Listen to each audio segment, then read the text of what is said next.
En enero de 2026, Apple firmó lo que medio mundo llamó una rendición. A partir de ahora, pagará $1.000 millones al año a Google, su rival de toda la vida, para que Gemini sea el cerebro de Siri. Los titulares fueron devastadores. Que Apple había perdido la carrera de la IA, que la empresa más valiosa de la historia ya no sabía innovar, que el Oye Siri, pues ahora, básicamente, era Oye Google. Pero en esa noticia hay un detalle que nadie contó. Google le paga a Apple 20 veces más cada año por estar dentro de sus iPhones. 20.000 millones anuales. Es lo que Google lleva años pagándole a Apple por ser el buscador por defecto en todos sus dispositivos. Y ahora, pues Apple le devuelve 1.000 de esos 20, a cambio de la mejor inteligencia artificial que Google sabe construir. Cuando entiendes ese cruce de dinero, la historia de Apple ha perdido la carrera de la IA, pues empieza a agrietarse. Y debajo aparece otra historia, una en la que Apple no va perdiendo, porque básicamente está jugando una partida distinta. Hoy te voy a contar cuál es esa partida, por qué puede ser la jugada más inteligente de la década y por qué también puede salirle terriblemente mal. Pero para entender bien la jugada, primero tienes que ver lo mal que comenzó todo. Porque Apple no es que llegara a la IA sin más, llegó tarde. Y encima tropezó delante de todo el mundo. Junio de 2024. Apple presenta pues Apple Intelligence en el WWDC, su conferencia anual para desarrolladores. Básicamente prometía una nueva Siri. Una Siri capaz de entender tu contexto personal, de mirar tu pantalla, de encadenar acciones entre aplicaciones. La demo era increíble, era espectacular. 3 meses después lanza el iPhone 16 con esa Siri como reclamo estrella. Anuncios en televisión, en YouTube, en todas partes. Solo había un problema, y es que esa Siri no existía.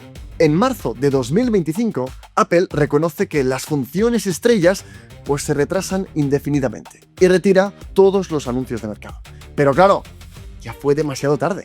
Ya llevaban meses en emisión e inevitablemente pues llegaron las demandas. Y en mayo de 2026, Apple básicamente acepta pagar $250 millones para cerrar una demanda colectiva por publicidad engañosa. Piensa en lo que significa eso. La empresa del simplemente funciona, la empresa que hace que todo sea increíble, pagando 250 millones por prometer una inteligencia que no supo construir. En la primera mitad del 2025, las acciones de Apple cayeron un 18%. De las 7 grandes empresas tecnológicas americanas, solo hubo una que lo hizo peor. Mientras tanto, Nvidia, Microsoft, Meta, Amazon volaban con la fiebre de la IA. Apple parecía pues el dinosaurio del grupo. La narrativa estaba escrita. Apple había perdido el tren más importante de la historia, más importante desde el iPhone.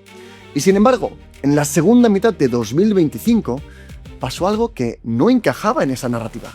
Las acciones de Apple subieron más de un 35% hasta máximos históricos, mientras que sus rivales, pues los más agresivos en el mundo de la IA, pues estaban en la otra dirección, tirando hacia abajo. Entonces, ¿qué vio el mercado para cambiar de opinión tan rápido? Pues mira, para poder entenderlo, primero tenemos que analizar el precio que están pagando todos los demás, todos sus competidores.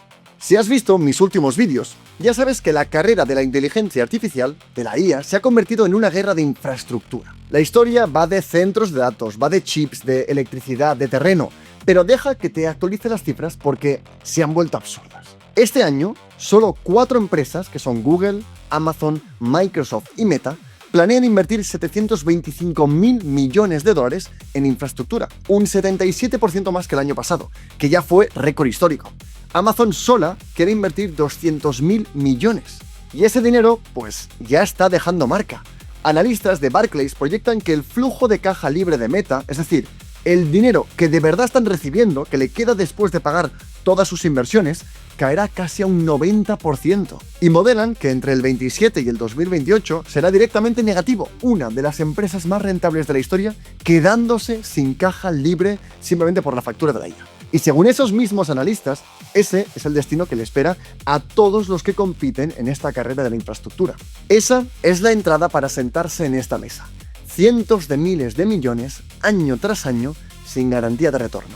Y aquí es donde la decisión de Apple pues deja de parecer una cagada, no podríamos decir, y empieza a parecer otra cosa muy distinta. Y precisamente porque usar la inteligencia artificial se está volviendo tan importante como caro, tiene sentido hablar de herramientas que te permiten aplicarla en tu día a día, sin tener que montar toda tu propia infraestructura. Y esto conecta directamente con el tema de hoy, porque Apple está haciendo exactamente eso, pero a escala de trillones. No construirlo todo desde cero, como hacen muchos, sino integrar la inteligencia artificial de la forma más eficiente posible dentro de un ecosistema que ya controla. La primera pieza de la partida de Apple es entender qué vende cada uno. OpenAI, por ejemplo, vende inteligencia. Cada respuesta de ChatGPT es su producto. Google, además de inteligencia, también vende infraestructura para empresas, igual que Amazon o igual que Microsoft, como hemos visto. Para todos ellos, el modelo es el negocio. Y entonces, ¿qué vende Apple? Apple no vende inteligencia. Apple vende dispositivos, servicios y un ecosistema del que cuesta mucho salir. Su cliente no paga por tokens, paga por un iPhone. Y eso cambia por completo qué tipo de inteligencia artificial necesita. Apple no necesita la IA que gane todos los benchmarks, es decir, básicamente aquellos exámenes estándares con los cuales comparamos los modelos y vemos cuál es mejor. Necesita la IA que hace su producto más útil. Quitar un objeto de una foto, resumir tus notificaciones, entender lo que hay en tu pantalla, redactar un mensaje por ti. Y esto es lo que ha hecho Apple. No inventó el smartphone, lo redefinió cómo se usaba. No inventó los auriculares inalámbricos, ya existían, pero los convirtieron en un producto masivo gracias a la experiencia de los AirPods. No inventó el reloj inteligente, pero de nuevo lo escaló a un producto de masas gracias al Apple Watch. Llegar más tarde e integrar mucho mejor que el resto. Esto es literalmente el manual de Apple durante los últimos 20 años. Y dirás, vale, todo eso está muy bien para retocar fotos, pero ¿y Siri? Porque claro, un asistente de verdad como Siri sí necesita un cerebro de primera división. Y Apple demostró durante 2 años que es que no sabía construirlo. Y sí, eso es cierto. Y la respuesta de Apple a este problema es justamente la respuesta a la parte más audaz de toda esta estrategia. Piensa en tu supermercado de confianza. En sus estanterías hay decenas de marcas peleándose por tu atención. Fabricantes que invierten fortunas en sus fábricas y en marketing, en sus recetas y también en publicidad para que los acabes escogiendo. Y luego está la marca blanca, el producto que fabrica otro, pero que lleva la etiqueta del supermercado. El supermercado no tiene la mejor fábrica de galletas del mundo, pero es que no lo necesita. Elige el mejor fabricante disponible, negocia el precio, le pone su etiqueta y se queda con lo más valioso, la relación con el cliente. Si mañana aparece un fabricante que es mejor o que es más barato, pues cambia de proveedor y tú ni te enteras. La etiqueta sigue siendo la misma. Pues eso, exactamente eso, es lo que Apple acaba de hacer con el mundo de la inteligencia artificial. El acuerdo del 12 de enero funciona así. Google le entrega a Apple un modelo Gemini hecho a medida, un cerebro de 1,2 trillones de parámetros, varias veces más grande que el mejor modelo que Apple había conseguido construir. Pero ese modelo no corre en los servidores de Google con el logo de Google, corre directamente dentro de la nube privada de Apple, bajo las reglas de privacidad de Apple, con la etiqueta de Apple. Tú le hablarás a Siri, no le hablarás a Gemini o a Google. Y ojo, porque el contrato no es exclusivo. Apple se reserva el derecho de usar modelos de otros proveedores. Hoy es Google. Mañana puede ser OpenAI, puede ser Anthropic o quien mejor fabrique el modelo. Es como los sensores de cámara del iPhone. Son una pieza fundamental del producto, pero Apple no los fabrica. Los compra el mejor proveedor que esté más especializado y los integra mejor que nadie. Así de simple. De hecho, hay un detalle técnico que retrata la jugada entera. Apple tiene acceso al modelo completo de Google, de Gemini, dentro de sus propios centros de datos, lo controlan ellos, y por tanto lo está utilizando para destilarlo, es decir, para extraer versiones más pequeñas que corren directamente en tu dispositivo, en tu iPhone, sin pasar por la nube. Compra el cerebro grande y lo encoge hasta que cabe en tu bolsillo. La apuesta de fondo es realmente, es que los modelos de inteligencia artificial se convertirán en una commodity, en algo accesible, en una tecnología crucial, sí, pero intercambiable, como la harina para el panadero, pues sí, es imprescindible, pero aún así nadie se acuerda de la marca, de hecho no importa. Y si eso pasa, el poder ya no estará en quién fabrica el producto, en el dueño de la IA, sino que igual que pasa en los supermercados, estará en quién es el dueño de la estantería, en quién es el dueño de la distribución. Y claro, ¿quién es el que tiene la estantería más valiosa del planeta? En enero de 2026, Apple anunció que su base instalada superaba más de 2.500 millones de dispositivos activos. 2.500 millones de pantallas encendidas cada día, más que toda la población de China y la Unión Europea juntas. Y esa estantería, esa distribución, tiene una propiedad que ninguna otra tiene: se actualiza sola. Cuando Apple presentó el iOS 27 con la nueva versión de Siri, anunció compatibilidad desde el iPhone número 11. Entonces, ¿qué significa esto? Que de un día para otro una función de IA puede aparecer delante de cientos de millones de personas, sin ningún tipo de campaña, sin convencer a nadie de que se descargue ninguna aplicación. Compáralo con lo que cuesta a los demás. OpenAI necesita que tú decidas abrir ChatGPT o que decidas actualizarlo. Esa es la diferencia. Google necesita colártelo en el buscador. Apple no necesita convencerte de nada. Ya vives dentro de su ecosistema. Ya lo estás utilizando. Claro, y esa posición se paga. Los 20.000 millones de dólares anuales de Google, que paga por ser el buscador por defecto, no son un regalo. Es el alquiler por estar en la estantería más valiosa del mundo. Durante 2 décadas, el producto más rentable de Google ha necesitado pagar un alquiler para llegar a los usuarios de Apple. Así que ahora traslada esa lógica a la inteligencia artificial. Los laboratorios están quemando fortunas en construir los mejores modelos. Pero un modelo sin usuarios es que es una fábrica sin tienda. Y las tiendas, ya tienen un dueño y ya lo conocemos. Por eso, el acuerdo con Google no se puede leer al revés como lo contaron muchos titulares. Sí, es cierto, Apple necesitaba un cerebro, pero Google necesitaba otra vez la estantería. La prueba es quién eligió a quién. Apple evaluó a OpenAI, Anthropic, a Google y eligió. El dueño siempre es el que elige. Ahora bien, todo esto sería solamente una teoría bonita si no se pudiera medir en dinero. Y cuando lo mides en dinero, es cuando la partida de Apple se ve entera y se ve la maravillosa jugada que tienen entre manos. Vamos a poner los dos modelos uno al lado del otro. Los 4 grandes de la nube, 725.000 millones de dólares en inversión este año. Apple, unos 14.000 millones. Y esto no es un error, solo Amazon planea gastar este año unas 15 veces más que Apple entera. Las 4 juntas son 50 veces más. Y claro, con estos números dirás, entonces Apple no está invirtiendo en IA. Pues sí lo hace. Lo hace por otra vía, a través de la investigación y desarrollo. Casi 35.000 millones el año pasado, creciendo al 33% respecto al año anterior. La diferencia está en dónde acaba ese dinero. El CAPEX de sus rivales, es decir, la inversión en infraestructura física, acaba en hormigón, acaba en turbinas, en chips que se desprecian y que van perdiendo valor año tras año. El I+D de Apple acaba en sus propios chips, los que van dentro de los productos que luego vende a unos márgenes que están en torno al 46%. Y claro, ¿qué hace Apple con todo el dinero que no se gasta en centros de datos? Lo devuelve.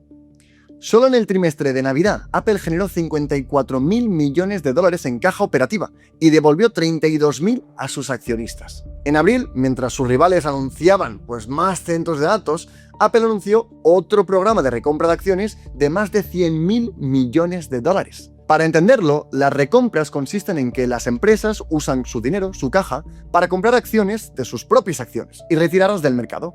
Quedan menos acciones, así que cada una representa un trozo mayor del pastel, un trozo mayor del negocio. Imagina una tarta dividida en 100 porciones y ahora se divide en 60. Claro, cada porción ahora vale más valor, tiene más valor.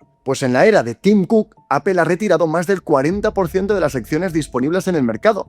Más de 850.000 millones de dólares en recompras, la mayor máquina de devolver dinero de la historia empresarial. ¿Te acuerdas del flujo de caja negativo que Barclays proyectaba para Meta y para el resto de empresas que compiten en infraestructura?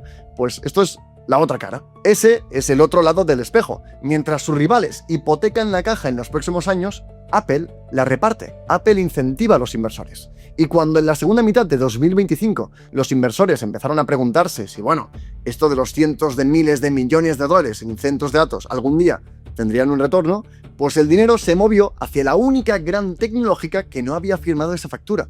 Apple tocó los 4 trillones de dólares en valoración durante ese momento. Ahora hay una pregunta que esta estrategia no acaba de responder. Si la inteligencia artificial de verdad va a necesitar cada vez más cómputo, más energía y más silicio, ¿no se está quedando Apple fuera del futuro? La respuesta de Apple a esa pregunta es la apuesta más profunda de toda esta historia. Para responderla tienes que abrir el chip que llevas dentro de tu bolsillo. En un ordenador tradicional que no es Apple, el procesador y la memoria viven separados y los datos viajan constantemente de un lado a otro. Ese viaje cuesta tiempo y cuesta energía. Los chips de Apple, en cambio, funcionan al revés. El procesador, los gráficos, el motor neuronal y la memoria comparten el mismo espacio. Es lo que llaman pues una memoria unificada. Y eso, que suena a detalle de ingeniería, tiene una consecuencia enorme para la inteligencia artificial. Un modelo necesita caber entero en la memoria para poder utilizarse y para poder funcionar. La tarjeta gráfica de consumo más potente de Nvidia, por ejemplo, llega a 32 GB. El chip más potente de Apple, 192 GB de memoria unificada. Es decir, que un Mac de sobremesa puede cargar modelos que ninguna tarjeta gráfica de consumo pueda ni siquiera abrir. Y hay una segunda consecuencia dentro de toda esta historia. Mientras medio mundo hace cola para comprar GPUs de Nvidia y se pelea por la memoria HBM, que básicamente es la memoria especializada para los centros de datos, Apple no está en esa cola. Fabrica su propio silicio, no tiene ese cuello de botella. Bueno, no fabrica del todo, sino que lo diseña, porque los chips los produce TSMC, el mayor fabricante de semiconductores del planeta. Y aquí, pues bueno, Apple ha repetido su jugada favorita. No es dueña de las fábricas, pero ha reservado más de la mitad de toda la oferta y la capacidad que tiene TSMC para los chips de 2 nanómetros de 2027. El primer lote de su fábrica más avanzada íntegro para Apple. El vicepresidente de Apple lo reconoció por sin rodeos. El secreto de sus chips es que los competidores no pueden acceder a la última tecnología, no poseer la fábrica. Y te puedes preguntar, ¿y todo esto lo nota alguien de fuera en una hoja de cálculo? Pues mira lo que ha pasado este invierno. En noviembre apareció OpenClaw, un asistente personal de inteligencia artificial de código abierto, tu propio agente, corriendo en tu propia máquina, con tus propios datos. Pasó de proyecto de fin de semana a ser el repositorio más rápido en crecimiento de toda la historia de GitHub. Y cuando cientos de miles de personas buscaron una máquina donde poder ejecutarlo, eligieron en masa un Mac Mini de $599. ¿Por la memoria unificada? Por la eficiencia. En China, la fiebre por criar una langosta, ¿no?, la mascota de OpenClaw, agotó todos los Macs en todas las tiendas. Vimos sobreprecios en la reventa, incluso un mes de espera en el Apple Store. Tim Cook lo admitió ante los analistas. El Mac Mini y el Mac Studio están agotados en todas partes y tardarán varios meses en recuperar pues este equilibrio entre la oferta y la demanda. También dijo textualmente: el reconocimiento de los clientes está llegando más rápido de lo que habíamos previsto. Y ya con esto encima, pues acabamos con esa guinda irónica, ¿no?, del pastel. OpenClaw está respaldado por OpenAI. Y Perplexity ha lanzado su propio agente personal construido sobre un Mac Mini. Los que compiten con Apple en inteligencia le están vendiendo sus propios ordenadores, le están ayudando a ganar la carrera del hardware. Aunque siendo honestos, también es cierto que Apple no es totalmente inmune a la escasez que vive ahora el sector de la inteligencia artificial. Compite en memoria RAM con todos los centros de datos y no da abasto para fabricar pues, sus Macs con más memoria. Pero fíjate qué clase de problema es ese. Su único cuello de botella es que, bueno, básicamente le compran demasiadas máquinas para poder ejecutar modelos de inteligencia artificial. Aún así, una cosa es vender máquinas y otra muy distinta es saber dónde vivirá la inteligencia. Y ahí es donde se juega la partida de fondo y la partida importante. Hay dos mapas del futuro de la inteligencia artificial sobre la mesa ahora mismo. Y la realidad es que son incompatibles. El primer mapa es el de Nvidia. En ese futuro, la inteligencia pues vive en fábricas gigantes. Centros de datos cada vez más grandes, más potentes, con cientos de miles de chips, consumiendo la electricidad de ciudades enteras. Cuanto más grande es el modelo, más inteligencia. Y cada salto exige pues una fábrica nueva, una fábrica más grande. Si ese mapa pues, es el correcto, cada dólar de los 725.000 millones está bien invertido. Y Nvidia es el arquitecto de esta nueva era. El segundo mapa es el de Apple. Es ese futuro en el que la inteligencia se escoge, donde los modelos aprenden a hacer lo mismo pero con menos parámetros, menos energía, menos silicio. La destilación convierte estos cerebros gigantes en cerebros pequeños, cerebros de bolsillo. Y el lugar más barato, más rápido y más privado para ejecutar tu IA, esa pequeña, es el chip que llevas encima, en tu bolsillo, en tu dispositivo. Aunque bueno, un detalle que retrata un poco hacia dónde sopla el viento lo vemos con Nvidia. Hasta Nvidia, la constructora de las fábricas más grandes del mundo, ha lanzado su propio mini ordenador de escritorio, el que se llama DGX Spark, persiguiendo exactamente el mismo público pues, que ataca el Mac Mini o que está atacando a Apple. Cuando el arquitecto de las fábricas gigantes del mundo de la IA empieza a fabricar máquinas de sobremesa, es que el segundo mapa pues va en serio y no es una broma. Y fíjate una cosa, Apple no necesita que el primer mapa sea falso, al menos del todo. Las grandes fábricas existirán, los modelos de frontera se seguirán entrenando en ellas. Lo que Apple necesita es que la inteligencia del día a día, la que usas 25 veces sin darte cuenta, pues quepa en un dispositivo. Y la tendencia empuja a esa dirección. Cada chip de nueva generación de Apple dedica más espacio al motor neuronal. Es decir, la parte del procesador especializado en ejecutar modelos de IA. Y además, cada año, estos modelos pequeños igualan las capacidades que 12 meses antes tenían los modelos gigantes y modelos de frontera. Este es el conflicto de fondo que casi nadie está mirando. No es Apple contra OpenAI, es la fábrica contra los bolsillos. Dos visiones distintas de dónde vivirá la inteligencia, con cientos de miles de millones apostados en cada lado. Si ganan las fábricas gigantes, los que hoy lo están construyendo serán los dueños de la era. Si ganan los modelos pequeños, el bolsillo, pues resulta que la mayor red de bolsillos del planeta ya tiene dueña, y es Apple. Y luego está un tercer mapa, el que casi nadie menciona pero que está ahí, y el que Apple en parte está construyendo. Porque también es posible, y puede que pase, que esta guerra pues no tenga un ganador único. Puede que los dos mundos puedan coexistir. Fábricas gigantes para la inteligencia de frontera, la más potente, y después también pues modelos de bolsillo más pequeños para la IA del día a día. Y en ese mundo, precisamente ese mundo híbrido, aparece una figura nueva. Alguien tiene que ordenar tu contexto. Alguien tiene que ordenar tu información personal, tus correos, tus fotos, tu agenda, y decidir qué se queda en casa, en el dispositivo y de forma segura, y qué se va fuera. La arquitectura que Apple presentó en junio ya funciona exactamente así. Tiene 3 capas. Lo ligero corre dentro de tu dispositivo. Lo intermedio corre en la nube privada de Apple. Y cuando hace falta un cerebro gigante, uno de esos potentes, la petición viaja a una fábrica de ella. Pero viaja como Apple decide. Solo lo imprescindible, bajo sus reglas. La fábrica pone la inteligencia, pero Apple pone todo el contexto. Esa fábrica nunca ve al cliente, ni sus datos. Este sistema se conoce como la inferencia híbrida. Si ese mapa gana, el poder no está ni en la fábrica ni en el chip. Está en la puerta de entrada, y quien controla la puerta, pues cobra en las dos direcciones. A ti te cobra porque te vende el dispositivo, y a las fábricas gigantes les vende el acceso. Pero antes de que esto suene a una jugada perfecta, te debo la otra mitad de la historia. Porque esta estrategia tiene también algunas grietas, y algunas de ellas pues son realmente serias. La partida de Apple se apoya en 3 suposiciones clave, y las 3 pueden fallar. La primera es que los modelos se convertirán en un commodity. ¿Y si eso no es así? ¿Y si la inteligencia más avanzada acaba concentrada en 2 o 3 manos que no quieren vender la marca blanca? Pues entonces Apple depende de una tecnología que no controla, y no de cualquiera, pues del mismísimo Google, que es su rival desde hace 2 décadas. Al final, para una empresa construida pues con un enfoque brutal en controlar toda la experiencia de usuario, tener un cerebro alquilado es una anomalía histórica. Un detalle que lo resume muy bien se puede ver justamente en el día en que se presentó este acuerdo. La capitalización de Google superó a la de Apple por primera vez desde el 2019.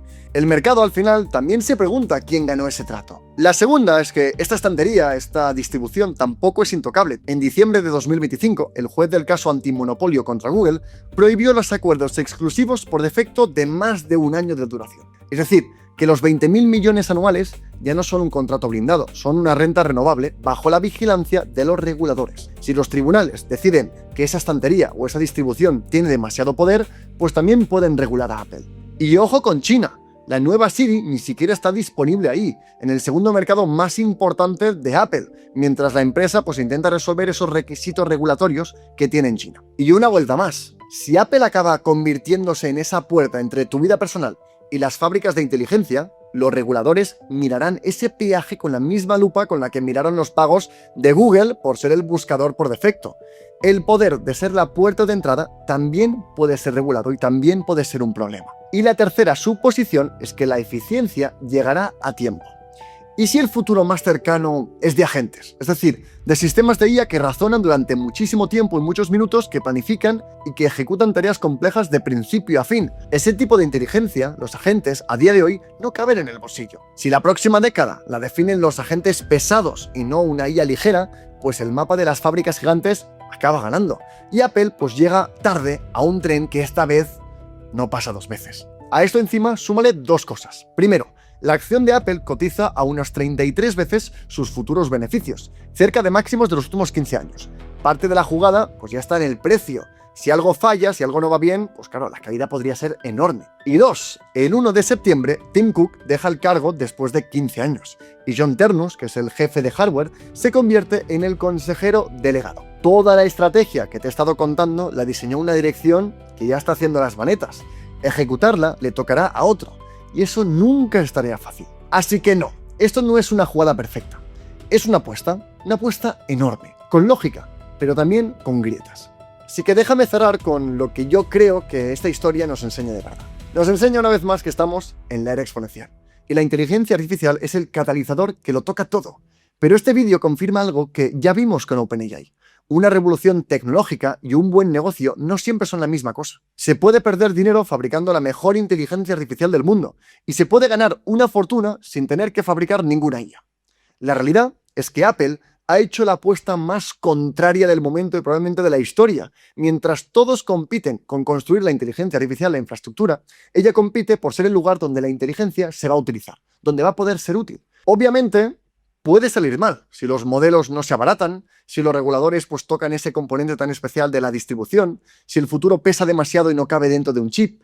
Esta será la historia de cómo la empresa más valiosa del mundo murió. Pero si sale bien, la conclusión de esta década será muy incómoda para aquellos que están quemando fortunas, pues que la guerra para construir estas fábricas gigantes de inteligencia la acabó cobrando quien dominaba la distribución y la relación con el cliente. Si este vídeo te ha ayudado a ver la partida completa y no solamente los titulares, suscríbete y activa la campana, así no te pierdes ninguno de nuestros próximos vídeos. Porque lo que viene en los próximos meses, la nueva Siri en septiembre, el relevo de Apple, el veredicto del mercado, lo vamos a seguir aquí, en directo, antes de que sea noticia. La carrera de la IA se está librando en fábricas de silicio, con cifras que no caben en nuestra cabeza.